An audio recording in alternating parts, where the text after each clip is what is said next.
Hi, so I know this is a bit different than my normal content. I also know that I haven't made a video on this game before, but I've played Zenith and I think it's important that I address this because it is a game I heavily believed in on launch. To prove it, the gameplay on screen is a few snips from both my offline grinding sessions as well as the day one release that I streamed over on my Twitch. Link in the description and on screen somewhere.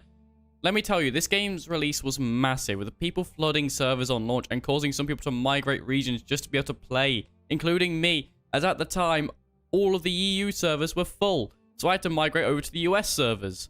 But enough of me talking about the launch, I'm here to talk about how this game is right now, which is basically what it was at launch. Now, that isn't to say they haven't updated the game, because they have, and quite regularly.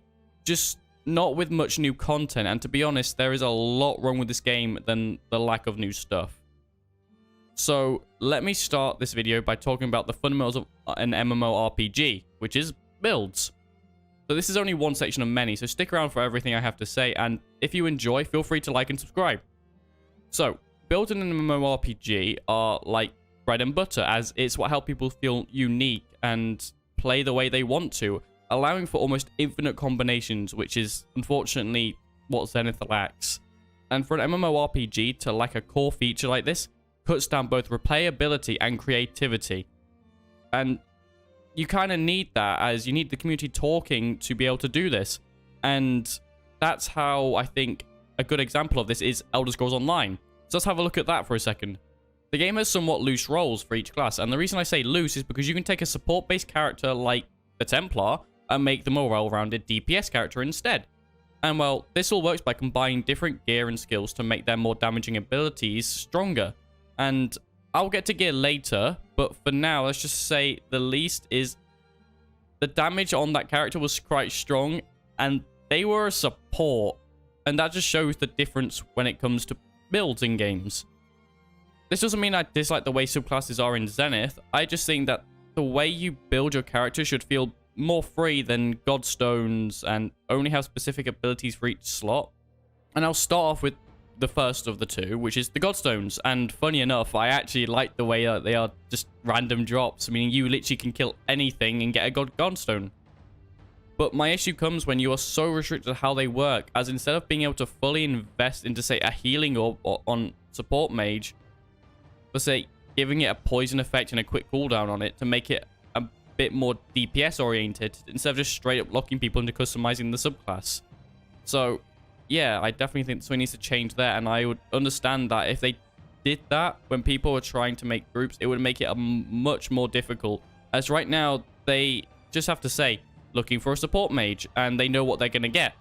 I feel the community would understand if a mage is built for DPS and is using the support subclass, they would come under a DPS mage instead.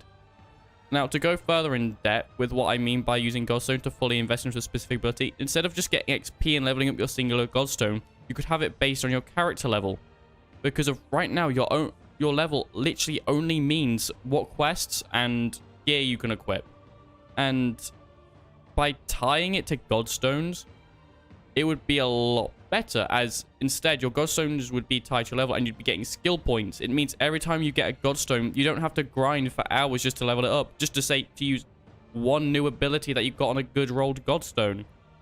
And another thing is that I think they should also allow people to fully select their abilities, as this would help for making specific builds, as instead of just using a snowball or a big rock on a mage, you could use speed tunnel to be more of a passive buff player, aka with support in other MMOs. As in other MMOs, you have people who have that passive support, whilst you also have people doing active support. Like, say, tanks being able to actively give debuffs and aggro enemies. And then you have some tanks just passively giving other people DPS by using, say, a war cry. Something like that. Now, I understand that it will take them a lot in the game right now to make this all work, but I think they definitely should think about it, as yeah, certain skills are tied to certain actions, but you know, if they could just change it slightly just to make it a bit more free. Moving on though, we have gear, which is also necessary for builds, but also RPGs in general. And two big examples of this are both the Borderlands series and Destiny, as both games are quite notorious for their gear. So let's look at Borderlands, then Destiny, then compare them both to how gear helps in Zenith. So to begin, Borderlands is quite straightforward, as different types of gear have different rarities and scale based on how rare it is. So you have common, uncommon, rare, epic, and finally legendary, which all feel different from each other, not only because the rarer the gun, the better numbers it has, but when it comes to legendaries, they all have their own unique effect, making it very satisfying when you get all the legendaries maxed out for your build, and having them combine with your skill tree and class-specific abilities just to make you one hell of a killing machine. Now, moving on to Destiny, which has a similar system when it comes to rarity, with commons, uncommons, rares, and legendaries, but unlike Borderlands legendaries, they don't have unique effects. Instead, they are your filler guns, as your exotics are your main guns and equipment. So you have these legendaries which just top off your build and fill things that your exotics don't. As in Destiny, you can only have one exotic armor piece and one exotic gun equipped at the same time, making you pick carefully when it comes to what armor piece and what subclass compared with also what guns you use. So making you have to think what ties together, not as much as say something like Elder Scrolls, where you're thinking where every single skill fits in and what could help you, but still, it very much just, you have to think, how does each thing work together? And I think I could easily show you an example with just this build right here. Now, this simple build just allows me to use this gun to get my melee ability back. And then when I get my melee ability, this piece of armor makes it so void melee kills recharge my super faster. Meaning that now to get all this to work together, I have to use the void subclass. So it all just works. Everything has its own little slot and they all work well together. And funny enough, this is a well-rounded build. And I think that explains how gear effects and builds work in other games. So let's head back over to Zenith, which is one legendary armor set for each class. I don't mean subclass, I mean class. So there are only one set of armor and one weapon for each of the two classes, which, may I add, are a pain to grind, and yeah, as they require a lot of resources from all around the world, and which makes them just very tedious to craft. And just for a slight boost for a couple of stats and extra boost as the higher grade the piece of gear is in Zenith, the more boosts they get, which they aren't really like other games, as they're just basic random stat boosters, which don't really add much to your character and aren't enough in general to make a build with. Meaning, there's basically no difference in how you play just when you have the armor. It just gives you some extra hit points, really, and extra numbers to look at. Now, with all this, it just makes it very disappointing, as, like I mentioned, with other games, usually high tiers of armors have special effects, which make them very unique and add something to your build. But when you just have a generic, no difference, regular piece of armor, and then slap legendary on it and just give it some better stats, that's not legendary. That's just literally just a normal piece of gear. It doesn't make people feel special or feel like they're getting better or stronger. It just makes them feel okay and go, I grinded for this. Do I really want it? Now, moving on from that rant, let's talk about the grind, which I kind of mentioned with the legendary gear is very tedious and stupidly long.